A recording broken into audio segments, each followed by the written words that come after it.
नमस्कार दोस्तों, मेरा नाम अल्ताफ और आप देख रहे थे कंटाप। सबसे पहले कोरोना की अपडेट आप लोगों को दे दूं कि आज बुधवार को तीसरी लहर के सबसे ज्यादा केसेस पूरे भारत में सामने आई है। 2,47,000 के करीब नए केसेस ओमिक्रॉन मिलाकर और कोरोना मिलाकर 2,47,000 नए ओमिक्रॉन के केसेस भारत में आए हैं। उसमें से दिल्ली, भारत की राजधानी दिल्ली में 27,000 केसेस सामने आए हैं, जिसमें से 40 लोगों के मौत की भी खबर आ रही है। अब पूरे भारत की अगर बात करें तो 300 प्लस मौतें कोरोना की वजह से हुई है। तो ये गंभीर मसला है। तो इसलिए आप लोगों से इस रिक्वेस्ट है, हिदायत है कि आप लोग घर पे रहें। और वैसे भी दिल्ली में सारे सरकारी और निजी दफ्तर बंद हो चुके हैं, वर्क फ्रॉम होम चल रहा है। और आपसे भी अनुरोध है कि आप भी घर पे रहें, जितना कम हो सके घर से निकले, दूरी बना कर रखें, सोशल डिस्टेंसिंग बना कर रखें। यही इलाज है कोरोना का, और कोई इलाज नहीं है। जितना आप अपने आप को सुरक्षित रखेंगे लोगों से, उतना ही आप बचेंगे। तो खैर, अब बढ़ते हैं यूपी इलेक्शन की तरफ, जो कि आज का अहम मुद्दा चल रहा है। हर तरफ आप देखेंगे कि जितने भी न्यूज चैनल्स हैं, जितने भी न्यूज़पेपर्स हैं, हर जगह आपको यूपी इलेक्शन दिख रहा है, क्योंकि यूपी इलेक्शन में मच गया है भूचाल। 10 फरवरी को इलेक्शन कमीशन ने अपने तारीखों का ऐलान किया कि 10 फरवरी से यूपी में इलेक्शन शुरू है। पर इलेक्शन 5 राज्यों में, लेकिन आप देखोगे कि यूपी में जितनी बड़ी तादाद में इस तरह होता है, क्योंकि यूपी एक बहुत बड़ा स्टेट है, 20 से 22 करोड़ की आबादी है, 403 विधानसभा है। इस वजह से यूपी को एक बहुत बड़ा भारत की राजनीति में अहम हिस्सा माना जाता है। वैसे पंजाब में भी इलेक्शन है, मणिपुर में, गोवा में, उत्तराखंड में इलेक्शन है, लेकिन उन सबको एक अलग रख दे, क्योंकि उन सबको और यूपी को मिलाकर 629 विधानसभाएं हैं, जिसमें से 403 सिर्फ उत्तर प्रदेश में है। तो ऐसे में उत्तर प्रदेश की इलेक्शन कितना महत्वपूर्ण है, ये हम सब जानते हैं। तो उत्तर प्रदेश में जो भूचाल आया है, वो बीजेपी के लिए भूचाल आया है। योगी और मोदी के जो पैरों तले जमीन खिसकी है, इसकी सबसे बड़ी वजह स्वामी प्रसाद मौर्य है। स्वामी प्रसाद मौर्य ने शुरुआत की बीजेपी से निकलने की, उसके साथ साथ उनका देखा देखी कुछ नेता और वो भी बीजेपी छोड़कर समाजवादी पार्टी की तरफ अपना रास्ता बढ़ा रहे हैं। तो स्वामी प्रसाद मौर्य ने यह औपचारिक रूप से ऐलान किया कि वो 14 जनवरी यानी कि कल ऐलान करेंगे कि वो किस पार्टी में जाएंगे। समाजवादी पार्टी में जाएंगे, बीजेपी में तो शायद नहीं जाएंगे, क्योंकि बीजेपी से ही निकले हैं। स्वामी प्रसाद मौर्य के बारे में आपको बता दूं कि 2016 में जब वो भाजपा में थे, बहुजन समाज पार्टी में, तो वो वहां से निकलकर भाजपा में आए थे। उन्होंने उस वक्त भाजपा को, यानी बहुजन समाज पार्टी को बताया था कि वो दलितों की पार्टी है, मगर दलितों के लिए काम नहीं करती। तो वो दलितों के काम और पिछड़े जाते हुए काम करने के लिए वो भाजपा में आए थे। लेकिन अब भाजपा पे आरोप लगा रहे हैं कि वह जो भाजपा, भारतीय जनता पार्टी, देश की सबसे बड़ी पार्टी, उस पर यह आरोप लगाया है कि भाजपा दलित, अति पिछड़ा, मुस्लिम और अल्पसंख्यकों को तवज्जो नहीं देती और उन पर काम नहीं करती, वो बस बड़े जातियों पर काम करती है।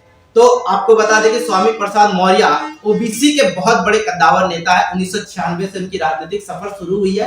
2016 में बसपा में थे, अब 2016 के बाद योगी सरकार में आए और भाजपा ज्वाइन किया। अब 2022 में जब उत्तर प्रदेश चुनाव है, तब वो भाजपा को छोड़कर समाजवादी पार्टी की तरफ बढ़ रहे हैं। तो उनके साथ साथ 4 और विधायक इस्तीफा देते हैं। उनमें सबसे पहला नाम भगवती सागर का है, उसके बाद रोशन लाल वर्मा है, उसके बाद ब्रजेश प्रजापति है, और चौथा नंबर है विनेश साकिया का। ये 4 लोग स्वामी प्रसाद मौर्य के साथ इस्तीफा देते हैं।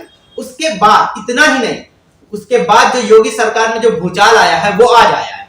आज सुबह सुबह धर्म सिंह सैनी, जो कि गुज्जर और ओबीसी के बहुत बड़े नेता माने जाते हैं, धर्म सिंह सैनी, उन्होंने भी बीजेपी छोड़ दिया है और समाजवादी पार्टी को ज्वाइन कर रहे हैं। एक बात आप यहाँ पे बता दूं कि जितने भी पार्टी भाजपा को छोड़ रही है, जितने भी लोग भाजपा को छोड़ रहे हैं, वो समाजवादी पार्टी की तरफ बढ़ रहे हैं, क्योंकि कहीं ना कहीं समाजवादी पार्टी की उम्मीद जताई जा रही है कि वो इस बार जीत सकते हैं और भाजपा इस बार हारेगी। और कहीं ना कहीं सर्वे भी देखे आप, न्यूज चैनल्स के सर्वे उठा ले या लोगों के ओपिनियन ले, तो कहीं ना कहीं समाजवादी पार्टी अखिलेश को सब ज्यादा तवज्जो दे रहे हैं कंपेयर टू योगी आदित्यनाथ। लेकिन ये तो खैर 10 मार्च को पता चलेगा, जब इलेक्शन के रिजल्ट आएंगे। 10 मार्च यानी 10 फरवरी से 10 मार्च, 1 महीना पूरा प्रचार चलेगा, इलेक्शन चलेगा, चुनाव होगा, लोग वोट देंगे अपने अपने पसंदीदा नेताओं को। उसके बाद पता चलेगा कि 10 मार्च को किसकी सरकार बन रही है ऑफिशियली। उसके बाद दारा सिंह चौहान कल शाम 4 बजे उन्होंने भी भाजपा को छोड़ दिया। ये एक और बड़ा झटका था योगी आदित्यनाथ के लिए, खास करके मोदी कैबिनेट के लिए, क्योंकि ये सारे नेता मोदी कैबिनेट से योगी आदित्यनाथ के कैबिनेट में गए थे। योगी ने ही को सिफारिश किया गया था मोदी के द्वारा, मोदी देश के प्रधानमंत्री हैं, उनकी सिफारिश से ये लोग योगी कैबिनेट में गए थे। लेकिन अब धीरे धीरे कुल अगर आपको बता दें तो 11 विधायक अभी तक छोड़ चुके हैं भाजपा, और वो किसका दामन थामेंगे वो तो आज या कल तक में पता चल ही जाएगा। उसके बाद ये तो भाजपा के हालात है। अब भाजपा के हालात में एक और नाम जोड़ी देता हूं, जब इतना नाम जोड़ रहा तो अनुप्रिया पटेल। अनुप्रिया पटेल भी कल एक प्रेस कॉन्फ्रेंस करती हैं और वो कहती हैं कि भाजपा के तेवर अब उनके पक्ष में नहीं है, वो विपरीत पक्ष में जा रहे हैं। तो उन्होंने भाजपा को हिदायत दी है कि थोड़ा नरमी बरते, आपकी ऐसी स्थिति अब नहीं है कि आप इतने गर्मजोशी में हैं। तो अनुप्रिया पटेल ने आरोप लगाया कि 69,000 टीईटी अभ्यर्थी पर जाति आधारित भेदभाव का आरोप लगाया है। जो 69,000 टीईटी शिक्षक भर्ती को लेकर हड़ताल कर रहे हैं लगातार, तो उन पर जो है कि जाति आधारित, अब ये जाति धर्म इन दोनों से भाजपा न कभी उठी है न कभी उठ पाएगी।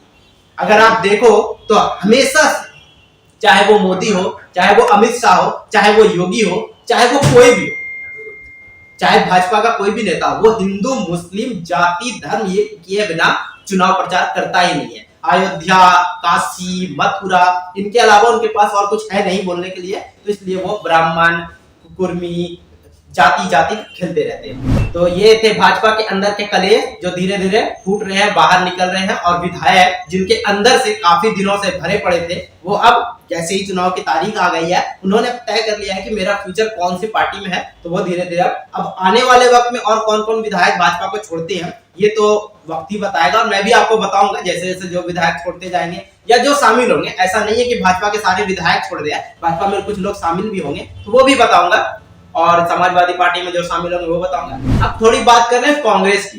कांग्रेस में जो उभरता हुआ चेहरा, जो कि यूपी का एक चेहरा माना जा रहा है, यूपी में एक अपना इमेज बना के रखी है प्रियंका गांधी वाड्रा। उन्होंने सुबह सुबह एक प्रेस कॉन्फ्रेंस किया वीडियो कॉन्फ्रेंसिंग के जरिए, और अपने पहले लिस्ट में 125 लोगों का नाम उन्होंने बताया है जो कि उनके लिए विधानसभा का चुनाव लड़ेंगी उत्तर प्रदेश में। उसमें से कुछ नाम है जो आप और हम जानते हैं, लेकिन फिर भी मैं आपको बता दूं। इसमें से उन्होंने 50 महिलाओं को चुना है, 50 महिलाओं को उन्होंने टिकट दिया है। 125 लोगों में 50 महिलाएं हैं, तो कहीं ना कहीं लड़की हूं, लड़ सकती हूं का नारा था उनका। उन्होंने इसको साबित किया है कि हाँ, मैं महिलाओं को आगे लेकर चलूंगी। तो इसमें जो सबसे इंपॉर्टेंट नाम है वो उन्नाव की जो रेप पीड़िता थी, उनकी माँ का नाम है आशा देवी का। तो कांग्रेस ने उन्हें भी टिकट दिया है। जो और राहुल गांधी ने कहा है जो न्याय के लिए लड़ी, अब वो जनता के लिए लड़ेंगी। तो उन्नाव की जो पीड़िता थी आशा देवी, उनको मिला है। उसके बाद आपको याद होगा कि जब कांग्रेस और भाजपा के बीच में कलेश होते ही रहते हैं, तो उत्तर प्रदेश में जो चीरहरण वाले मामले में जो महिला थी, उनका भी नाम है इस लिस्ट में। उसके बाद पंखुड़ी पाठक, हम सब जानते हैं उनको, पंखुड़ी पाठक है जो नोएडा से इस बार चुनाव लड़ेंगी। उसके बाद लुइस खुर्शीद जो कि सलमान खुर्शीद की वाइफ है, उनको भी टिकट मिला है, वो फर्रुखाबाद से इस बार चुनाव लड़ेंगी। उसके बाद आराधना मिश्रा है, रामपुर खास से वो चुनाव लड़ेंगी। उसके बाद सदफ जफर लखनऊ सेंट्रल से है। तो ये कुछ महत्वपूर्ण नाम है, 125 नामों में कुछ महत्वपूर्ण नाम है जो प्रियंका गांधी ने आज प्रेस कॉन्फ्रेंसिंग के जरिए बताया कि ये लोग चुनाव लड़ेंगे। उनका नाम अब 50 लोगों के नाम में महिलाएं शामिल है। तो ये थे कुछ सुबह से अब तक के अपडेट भाजपा के, समाजवादी पार्टी के, कांग्रेस के, कि कांग्रेस क्या चल रही है अपने चुनाव को लेकर, भाजपा में क्या चल रहा है कलेश, और सपा में किस तरह की मजबूती उभरती जा रही है। जैसे ही ओबीसी, गुज्जर नेता और ब्राह्मण नेता समाजवादी पार्टी के साथ जा रहे हैं, तो ऐसे में ये एक बहुत ही इंपॉर्टेंट मसला हो गया है कि उत्तर प्रदेश चुनाव का क्या रिजल्ट निकलता है। 10 मार्च, कम से कम अभी 2 महीने वेट करने होंगे, लेकिन इंतजार मजेदार होगा।